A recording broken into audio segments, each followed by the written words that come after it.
Everybody doing? Another rainy day. God, can we just see the sun?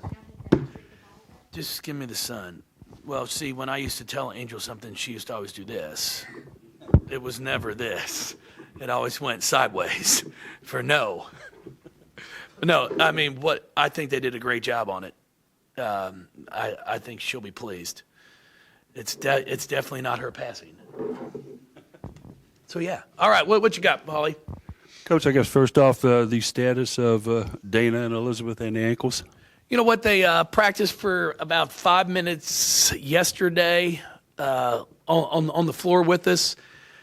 I haven't seen them yet today, so I'll find out here when I get to practice in the next 15, 20 minutes on what their status is going to be. I hope they're able to go, but it's something I won't force them into by no means. That's one thing we've never done here, and I won't. If they tell me that they're good to go and they're cleared through our medical staff, then they'll play. I guess maybe the reasoning on this decision for you is that you're obviously going to want to have them available for the ACC tournament, the NCAA tournament. So if they don't start, do you change anything when you face Boston College? No, we won't change a thing. We're going to continue to do what we do. I was really pleased with how we played on Sunday at Pittsburgh. We didn't change a thing. We just had kids step up and play well. I mean, Jazz played really well. Yassine played well. Kylie, Bianca, all of our seniors were fantastic. Mikasa, she ran the team great. She really got the ball up and down the floor. Our transition was as good as it's been. So we'll continue to do what we do, but I know tomorrow night will be a definite challenge with or without him. So I'd rather have him if possible. On paper, Louisville has one of the best offenses in the league, or one of the best defenses in the league as well. Boston College, one or the other. It's got a great offense, not so great a defense, but last time up in Boston it was a shootout. So what do you anticipate, and how have you grown defensively since that game? Well, I'm expecting the same type of game. I've got the utmost respect for Joanna, who I worked with at Maryland when we were both assistants there. She has great knowledge of the game. She'll come in with a game plan. I really respect the fact that she, plans and strategizes for each game. It's not the same thing. That's why it makes it interesting and fun for us as coaches, because she's going to try to do something different to stop us. We're going to have to do a much better job of locating their shooters. Taylor Soul's been having a phenomenal 2.5 3 weeks of basketball. She's been back-to-back player of the week in our league. Been playing outstanding. Emma Guy has had some great ball games in the post. Kylie's going to have her hands full there. And then I think Gerard was the one that shot the ball so well against us up there, hit 6 threes. So we know that they can score the ball. Now it's going to be a fact of us being a little bit more dialed in. Hopefully we'll have Bianca, cleared and good to go. Her knee's been bothering her some. So I'll find out more about that tomorrow. And she did not play up there. So hopefully she's good to go here for us tomorrow, because she's really our leader at the defensive end of the floor. She tells everybody where they're supposed to go, and she just does a great job with that for us. Coach, I'm sure obviously the girls know that you have a chance to clinch outright. Oh, yeah. Do you play that up with them at all, or just kind of let that go for them? No, we understand what's at stake. I mean, it's definitely a chance to win the league outright, which is something that we've talked about throughout the year. But at the same time, it's also just an important game for the fact of seeding, for the NCAA tournament. So every game matters to us. I've said it throughout the year. We're a good basketball team, but we're not one that can look past anyone. You just look at our scores throughout our ACC, and we've had some really good games. Our game up there at Boston College was a great game. So we'll have our hands full, and we're aware of that. Hopefully, we'll be as close to 100% health wise tomorrow, and availability, because that's one thing. When you've got Dana and Elizabeth out, our rotation gets really, really thin. You talked after the last game about having talked to your seniors and how important they were going to be with those two players missing, but the rest of this run, how much will their kind of ownership lead into success from here on? I mean, well, it's going to be big. I mean, that's the one thing. We have had great senior leadership for the past 4 or 5 years here. And when your seniors are taking things personally and, are fully committed and invested, they hold everybody else accountable. And that's what we need. And that's where Bianca is so valuable for us. She isn't afraid to get on anybody, challenge them, make sure they know what they're doing. And that's what you have to have. She's got some toughness to her that I just can't replace on that floor right now.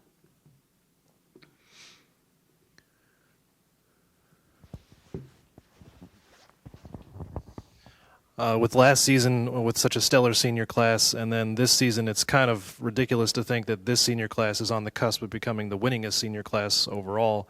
What's it been like seeing the development just of those seniors in general, and then kind of the pivot from having Asia Durr and then coming to this senior class and realizing, oh, wait, we have even more talent than we thought we did maybe? Well, no, I mean, we knew what talent we had.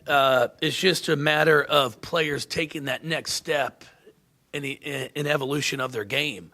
Kylie's been a process for 4 years. She's been a process this season. You've seen growth from her as this year is gone. And I've just been really, really impressed with what she's been able to do for us at the defensive end of the floor. But even right now, offensively, she's starting to give us that boost that she was actually she was shooting the ball better from the three-point line as a freshman than she has right now. But the past few ball games, I think she's got that confidence back. And if she can continue to give us that outside shot and then her presence defensively in the post, it really makes us a lot more difficult to beat. And then you've got Bianca, who from freshman year to senior year, I mean, she'll tell you we were the only Division I scholarship offer she had. And I think it's pretty amazing to sit there and look at what she's been able to accomplish. I've got to give my staff, Sam Williams is the one that first saw, I think, Bianca, and was like, I just love how this kid competes, how she runs the floor. And then she's put the work in. She went from a freshman and sophomore that struggled from 15 feet and in to where now if she's got that elbow jump shot or that eight-footer in the short corner, it's as good of as a layup for her. So really been impressed what she's been doing this year. Then you've got Jazz, who, I talked to Jazz on Sunday and said, listen, you're the best player on this floor in this game, so act like it. And I thought she did. She's really stepped up to the challenge. And that's one thing as a senior, as a underclassman, it's easier because all the pressure is on the older kids. So if you go out there and do your job, you kind of can slide underneath the radar. But as a senior, Jazz knows, hey, everybody knows how talented she is. And she's got to continue to do the same thing for us for the rest of this season. And then Jess, just really excited for her. I mean, she played really well at Pittsburgh. If she could make a free throw, she would have had 10. And I give her grief about that. But she's one that can go all week and practice on the scout squad for me. And, she'll be whoever we ask her to be. And then I can put her in during the game. And I have no doubt that she knows the scouting report front and back. She knows exactly what we're trying to do, which is not easy because, when you're always playing the other opponent on the floor during practice and then all of a sudden you're thrown on the defensive side of it to now you're guarding it. Sure, it's easy to guard the person that you've been, but it's knowing what you're doing on everybody else. And Jess has really done a fantastic job. And I'm really proud of what she's become, not just as a basketball player, but as a person. When you look at, you have obviously the number one seed in the ACC tournament already.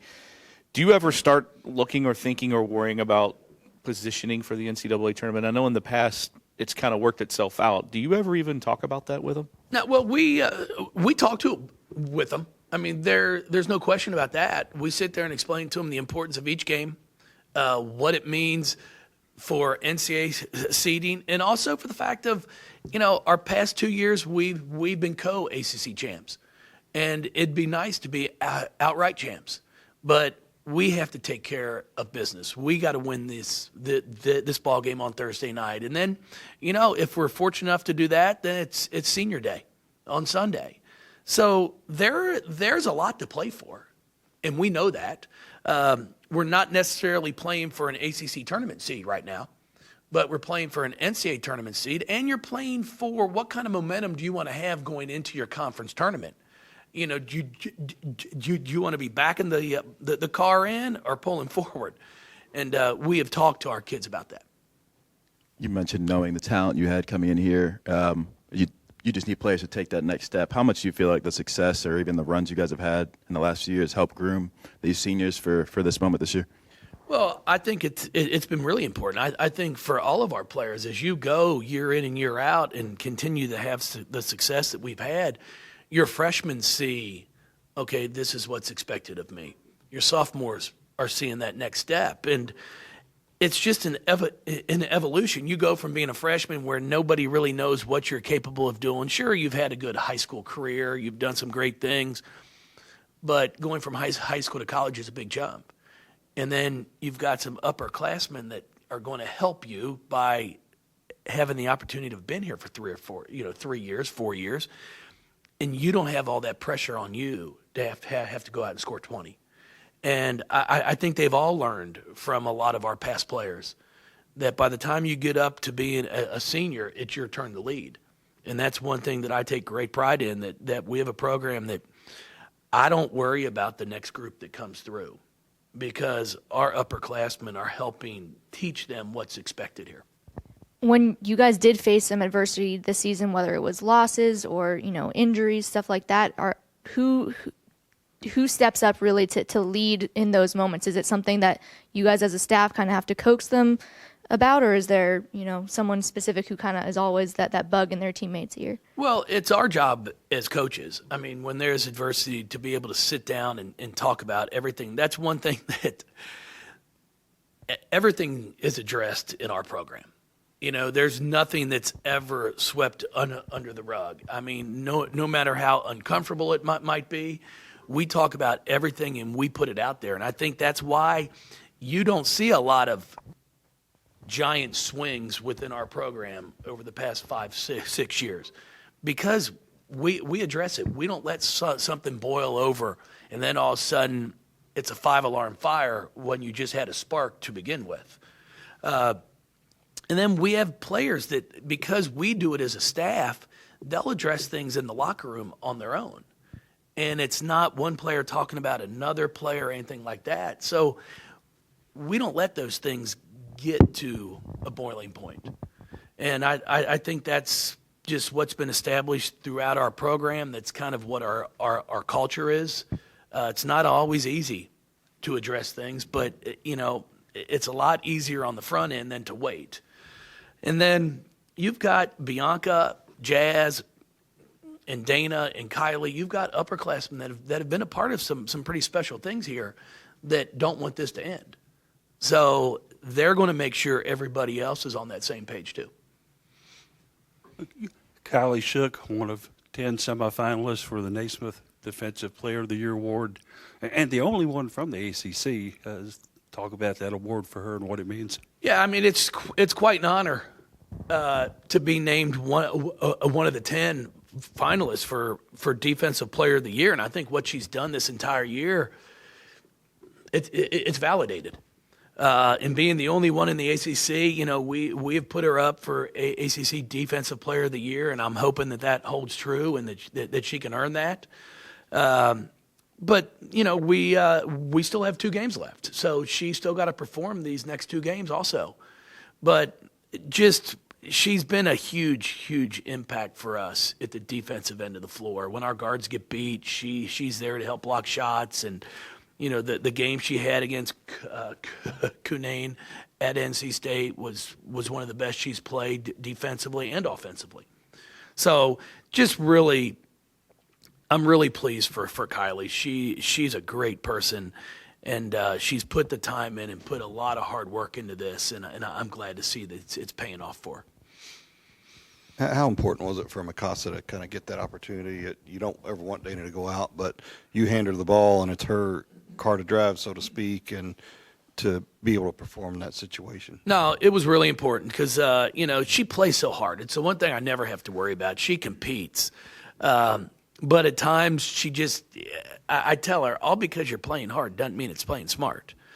But she's really starting to eliminate some of the what I call fake hustle, where you dive after a ball that you know you can't get, and then it turns into a layup at the other end where the crowd's wooing and oohing because you dove on the floor, and I'm going, you had no chance to get this. Now they just shot a layup. So she's eliminating those, which is important for her game. But the number of extra possessions that she gets us in a ball game is remarkable. Her offensive rebounds, the number of balls she gets a hand on, she just never stops working. And then I thought at Pittsburgh, she got the ball up the floor quicker than we have in the past probably 7-8 games, and that's because she used the pass instead of the dribble. And as she continues to work on her 15-foot shot, that's the one thing and only thing that I think is holding her back from being special, because she passes the ball extremely well. She creates for others, and as soon as she can get that to be consistent, it's going to be really difficult to stop her. I was going to ask about that because when you're missing two players, but you play offensively maybe a little better than you had been. What do they learn, or what do you guys learn, and how do you kind of take that moving forward? Because she did get the ball out of there really, really quick. No, she did. I think that's one thing we even talked about with Dana and Elizabeth. After the game and during the game, was look how quick the ball's moving. When you move the ball that quick, you're going to get open shots, and then you have to make them. But we had more post touches on Sunday than we've had in a month. But it was because we got the ball reversed so quick, we were able to go inside out, outside in, and get some easy looks. We pushed the ball. We got the ball below the free throw line in transition. We got a couple easy ones as our post ran the floor on ball reversal. It didn't stick in anybody's hands. And we've got a pretty good group. If you give them open looks, I like our chances to make them. Thank you, everybody.